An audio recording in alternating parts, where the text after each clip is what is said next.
আলহামদুলিল্লাহ সকালবেলা হাঁসের ডিম তোলা সম্পূর্ণ হয়ে গেল। আমরা ট্রেতে ডিম তুলেছি এবং খামারে আসার পরে এখানেও ডিমের কাস্টমার চলে আসে, এখানেও কিছু ডিম দিতে হয় কাস্টমারকে। তো যাই হোক, দুইটা ট্রেতে এখন যে ডিমগুলো অবশিষ্ট আছে, এখানে কত পিস ডিম থাকতে পারে আপনাদের কাছে প্রশ্ন থাকবে, আপনারা একটু উত্তর দিবেন যে এখানে দুই ট্রের মধ্যে কত পিস ডিম এখনও অবশিষ্ট আছে। মোটামুটি হাঁসগুলো ছেড়ে দেওয়ার পরে ঘরের যে কাজ থাকে সেগুলো হচ্ছে বাইরের যে পর্দা সেগুলো তুলে দেয়া, না হলে কিন্তু ঘরে একটা ক্ষতিকারক গ্যাস সৃষ্টি হয়। আমরা ঘরে যে পানি খাবার দিয়েছিলাম এখনও দেখতে পাচ্ছেন যে খাবার এখানে কিন্তু পড়ে আছে, আর খাবারে আমরা একটা র্যাক্সিন বিছিয়ে দিয়েছি। এই খাবারটা না হলে কিন্তু নিচে পড়ে যেত। আর পানি দিয়েছি, পানি এখন অবশিষ্ট আছে। কালকে আসলে বেশি একটু পানি দেওয়া হয়ে গিয়েছিল, পানির পরিমাণ বেশি হয়ে গিয়েছিল। ঠান্ডার দিনে পানির পরিমাণ বেশি হওয়া ঠিক না, আমাদের আজ থেকে একটু পানির পরিমাণ কমিয়ে দিতে হবে। ঘরে আরও কিছু আমরা ইনক্লুড করেছি, যেমন হচ্ছে এখন যেহেতু ঠান্ডা, আমরা কিন্তু লাল লাইট অর্থাৎ বেশি ওয়ার্ডের বেশি পাওয়ারে লাইট ব্যবহার করেছি। এখানে 100 ওয়ার্ডের মোটামুটি আমরা 4টা লাইট ব্যবহার করেছি। আমরা লাইটের পরিমাণ হয়তো আরও বাড়িয়ে দিব, কারণ এই ঘরে 600 পিস হাঁস থাকে, কিছুটা কম আছে, 600 পিসের মতো হাঁস আছে। আর এই হাঁসগুলো যেন ঠান্ডা না লাগে কিংবা একটু উষ্ণতায় থাকে, এজন্য আমরা হচ্ছে লাইটের ব্যবস্থা করেছি।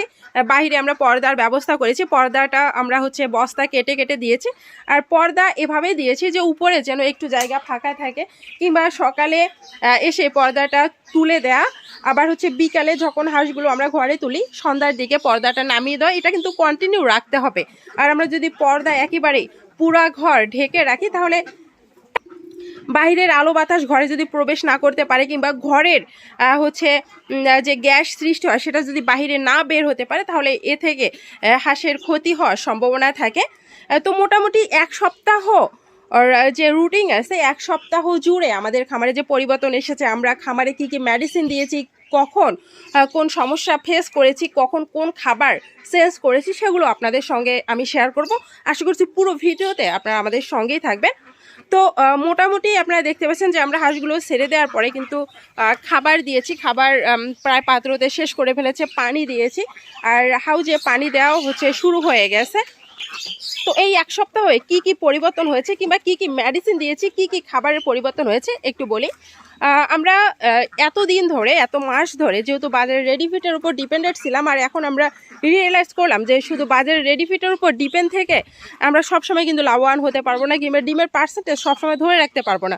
কারণ আমরা যেহেতু একেবারে বদ্ধভাবে হাঁস পালন করি, হাঁসের গ্রোথ, হাঁসের স্বাভাবিক বেড়ে ওঠা, হাঁসের বয়সের উপর ডিপেন্ড করে অনেক সময় আমাদের হচ্ছে ডিম বৃদ্ধিকারক কিছু মেডিসিন আছে, সেগুলো বাড়িয়ে দিতে হতে পারে। গ্রোথ বৃদ্ধি হওয়ার কিছু মেডিসিন আছে, সেগুলো বাড়িয়ে দিতে হতে পারে, কমিয়ে দিতে হতে পারে। তো সেগুলো কিন্তু আমরা বাজারের রেডিফিট যদি ব্যবহার করি, তাহলে সেগুলো পসিবল হয় না। তো সেক্ষেত্রে আমরা যদি সেই উপাদানগুলো, বাজারের রেডিফিট যে উপাদান দিয়ে তৈরি হয়, সেই উপাদানগুলো যদি আমরা সংগ্রহ করে নিজেই ফিট তৈরি করতে পারি, তাহলে বাজারের রেডিফিটের তুলনায় 8 থেকে 10 টাকা কিন্তু আমরা কমে পাচ্ছি। আর প্রতি কেজিতে যদি 10 টাকা করে কম পাওয়া যায়, 100 কেজি খাবারে মোটামুটি কত টাকা সেভ হয় আপনারা একটু ক্যালকুলেশন করে বুঝতে পারবেন। তো আমরা আমাদের ফর্মুলা অনুযায়ী খাবারটা তৈরি করছি, সেই উপাদানগুলো নির্দিষ্ট পরিমাণে মেনটেন করে আমরা খাবার তৈরি করছি। সেই খাবার তৈরির উপাদান, কোনটা উপাদান কতটুকু দিবেন, কী কী উপাদান দিবেন, এ নিয়ে কিন্তু আমাদের চ্যানেলে ভিডিও দেওয়া আছে। আমি ডেসক্রিপশন বক্সে সেই ভিডিওগুলো লিঙ্ক দিয়ে দেবো, আপনারা অবশ্যই দেখে নেবেন। আর যারা নিকটস্থ এলাকায় সেই মেডিসিনগুলো সংগ্রহ করতে পারবে না, এবং যারা নিয়মিত আমাদের ভিডিওগুলো ফলো করেন, সেগুলো যে চলার চেষ্টা করেন, আপনাদের খামার ব্যবস্থাপনাটা ঠিক আছে, হাঁসের বয়স ঠিক আছে, তারা যদি মনে করেন যে আমাদের কাছ থেকে আপনারা হচ্ছে সেই মেডিসিনগুলো পার্সেলে করে নেবেন, কিংবা হচ্ছে কুরিয়ারের মাধ্যমে নেবেন, নিতে পারেন, অবশ্যই যোগাযোগ করতে পারেন তার জন্য। কিন্তু তার জন্য অবশ্যই আপনাদের আমাদের পরিবারের সদস্য হতে হবে এবং নিয়মিত আমাদের ভিডিওগুলো আপনারা দেখছেন কিনা সেটা আমাদের জানতে হবে, এবং আপনার খামার ব্যবস্থাপনাটা ঠিক আছে কিনা সেটা অবশ্যই জানাবেন। তো এখন আরেকটু আমরা জানি যে বাজারের রেডি ফিট আমরা কেন ব্যবহার করব না, আর আমাদের ফিটটা আমরা কেন ব্যবহার করব। বাজারের রেডি ফিট যারা তৈরি করছে, তাদের প্রথম উদ্দেশ্য হচ্ছে সেই ফিট থেকে লাভ করা। আর আমরা যেহেতু খামারি, আমরা যে ফিটটা খাওয়াবো কিংবা যে খাবারটা খাওয়াবো, আমাদের প্রথম এবং প্রধান উদ্দেশ্য হচ্ছে সেই খাবার খাইয়ে হাঁসগুলো থেকে ডিম পাওয়া। তো তাদের উদ্দেশ্য এবং আমাদের উদ্দেশ্যের মধ্যে অনেক ফারাক আছে। তো তাদের উদ্দেশ্য এবং আমাদের উদ্দেশ্য যদি একটু কম্পেয়ার করি তাহলে আমরা সহজেই বুঝতে পারবো যে তারা যে উপাদানগুলো মেনটেন করে খাবারটা তৈরি করছে, সেই উপাদানগুলো কিংবা সেই খাবারটা আমাদের খামারের জন্য কিছু কিছু সময় ঝুঁকিকর হয়ে যায়, কিছু কিছু সময় স্বাস্থ্যের হানিকর হয়ে যায় হাঁসের জন্য, কিছু কিছু সময় অধিক মাংস উৎপাদন করে ফেলে, অধিক চর্বি উৎপাদন করে ফেলে, যার ফলশ্রুতিতে কিছু সময় কিন্তু ডিমের পার্সেন্টেজের হ্যাম্পার হয়ে যায়। তো আমরা যদি সেই খাবারটা, সেই উপাদানগুলো, সেই খাবার নিজ হাতে তৈরি করতে পারি তাহলে কিন্তু আমরা আমাদের খামার ব্যবস্থাপনাকে সবসময় সুন্দর রাখতে পারবো এবং ডিমের পার্সেন্টেজ সবসময় ধরে রাখার চেষ্টা করতে পারবো। কারণ আমাদের খামারে পালনকৃত হাঁসের গ্রোথ কেমন, দৈহিক ওজন কেমন বৃদ্ধি পাচ্ছে কিনা, কিংবা দৈহিক ওজন বেশি হচ্ছে কিনা, এর সঙ্গে কম্পেয়ার করে আমরা সেই মেডিসিনগুলো কমাতে কিংবা বাড়াতে পারবো। সবচাইতে মজার বিষয় এই যে আপনি জেনে বুঝে দেখে শুনে সেই উপাদানগুলো নির্দিষ্ট পরিমাণে মেনটেন করে খাবার বানিয়ে খাওয়াতে পারছেন, যে খাবারে ভালো পার্সেন্টেজে ডিম আছে এবং যে খাবারে বাজারে রেডি ফিটের তুলনায় 8 থেকে 10 টাকা আপনি প্রতি কেজিতে কম পাচ্ছেন। তো প্রতি কেজিতে যদি 8 টাকা করেও কম পান তাহলে প্রতি 100 কেজি খাবারে 800 টাকা প্রতিদিন আপনার সেভ হচ্ছে এবং ডিমের পার্সেন্টেজ ভালো থাকছে এবং আপনার হাঁসের গ্রোথ বৃদ্ধিতে কিংবা গ্রোথ হ্যাম্পার হওয়াতে আপনি কিন্তু সঠিক মানের খাবার সঠিকভাবে মেনটেন করে সেই গ্রোথ বৃদ্ধি কিংবা গ্রোথ হ্যাম্পার হওয়া রোধ বৃদ্ধি করতে পারছেন।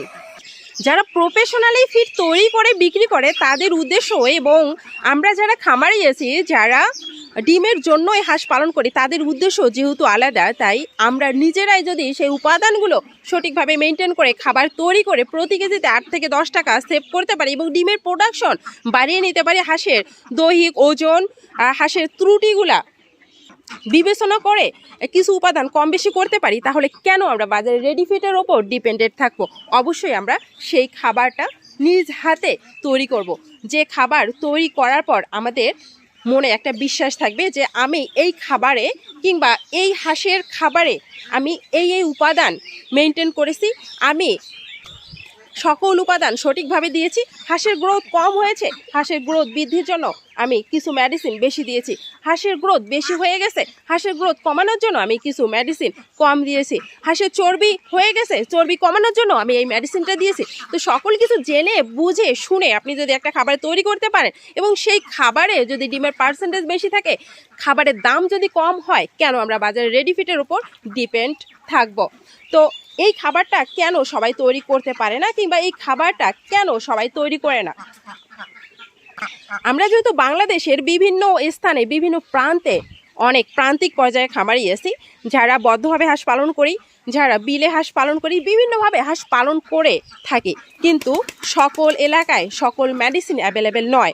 আমরা ইচ্ছা করলেও সেই মেডিসিনগুলো কিন্তু সংগ্রহ করতে পারি না, আমরা ইচ্ছা করলেও সেই উপাদানগুলো কোনটা কত পরিমাণ দিব সেটা কিন্তু জানতে পারি না। তো আপনাদের জানানোর জন্য আমরা প্রতিনিয়ত আমাদের কর্মজীবনী ইউটিউব চ্যানেলের মাধ্যমে ভিডিওগুলো শেয়ার করে থাকি, যে ভিডিওগুলো দেখার মাধ্যমে আপনারা সহজেই কিন্তু বুঝতে পারেন যে কোন উপাদান কতটুকু পরিমাণ দিবেন, সেই উপাদানগুলো কোথায় পাবেন, সেই উপাদানগুলো কিভাবে আপনারা সঠিক ব্যবহার করে হাঁস থেকে ডিম আনতে পারবেন, কখন কোন অসুখের কোন চিকিৎসা দিবেন, কখন ডিমের জন্য কোন পদক্ষেপ গ্রহণ করবেন, রেগুলার আমরা খামারে যে কাজগুলো করি সকল কিছু আপনাদের সঙ্গে শেয়ার করি। তো আপনারা দেখতে পাচ্ছেন এই খামারটা কিন্তু জীবাণুনাশক দিয়ে স্প্রে করা হচ্ছে নিয়মিত, আমরা কিন্তু এইভাবে স্প্রে করি। আপনারা অনেকেই কিন্তু স্প্রে কিভাবে করেন কিংবা হচ্ছে কিভাবে খামারটা পরিষ্কার রাখবেন এটা জানেন না। আমরা কিন্তু সকল কাজ আমরা ভিডিওর মাধ্যমে শেয়ার করে থাকি, যাতে করে আপনার সামান্য একটা ইনফরমেশন না জানার ফলেও যেন ক্ষতিগ্রস্ত না হন। আপনাদের উপকারের স্বার্থে আপনাদের পাশে থাকার জন্য কর্মজীবনী ইউটিউব চ্যানেল সদা সর্বদা পাশে ছিল, থাকবে ইনশাল্লাহ। তো বিভিন্ন সমস্যার কারণে যে বা যারা খাবারটা তৈরি করতে পারছে না, আমরা যদি ইচ্ছা করি, আমরা যারা কর্মজীবনের সদস্য আছি একই পরিবারের সদস্য আছি, বিভিন্ন সমস্যার কারণে যারা এই ফিডটা তৈরি করতে পারছে না, যেমন খাবারের সমস্যা, খাবার সরবরাহের সমস্যা, খাবারের দাম অনেক বেশি, এই সকল সমস্যা আমরা যদি কম্পেয়ার করে আমাদের পরিবারের মাধ্যমে আমরা যদি সেই উপাদানগুলো আপনাদের দ্বার প্রান্তে পৌঁছে দিতে পারি এবং সেই উপাদানগুলো সঠিকভাবে মেনটেন করে আপনারা যদি একটা পারফেক্ট খাবার তৈরি করতে পারেন, যে খাবারে হাঁসের ভালো পার্সেন্টেজে ডিম আসবে, যে খাবার আপনি নিজ হাতেই তৈরি করবেন, যে খাবারে গুণগত মান আপনি নিজেই বজায় রাখতে পারবেন এবং যে খাবারে বাজারে রেডি ফিটের তুলনায় 8 থেকে 10 টাকা প্রতি কেজিতে কম পড়বে, সেই খাবারটা আপনারা কিন্তু ইচ্ছা করলে তৈরি করতে পারবেন। তো তার জন্য অবশ্যই আপনাকে প্রথমে আপনার নিকটস্থ এলাকায় খোঁজ করতে হবে সেই মেডিসিনগুলো আপনার এলাকায় অ্যাভেলেবেল আছে কিনা। যদি অ্যাভেলেবেল থাকে, দাম কত, দাম যদি বেশি হয়ে থাকে তাহলে অবশ্যই সেখান থেকে আপনি সংগ্রহ করবেন না। যে মেডিসিনগুলো, যে উপাদানগুলোর দাম আপনার এলাকায় ভালো আছে, যে উপাদানগুলোর দাম কম আছে, সেগুলো আপনি সংগ্রহ করবেন। যে উপাদানগুলো পাওয়া যাচ্ছে না, দাম অনেক বেশি, সেই উপাদানগুলোই শুধু আমাদের কাছ থেকে আপনারা পার্সেল করে নিতে পারেন এবং সেই উপাদানগুলোই সংগ্রহ করে আপনি সঠিক মানের, সঠিক পার্সেন্টেজে ডিম আসার জন্য খাবারটা তৈরি করে হাঁসকে খাওয়াতে পারেন এবং হাঁসের খামারে ইনশাল্লাহ লাভবান হওয়ার চেষ্টা করতে পারবেন।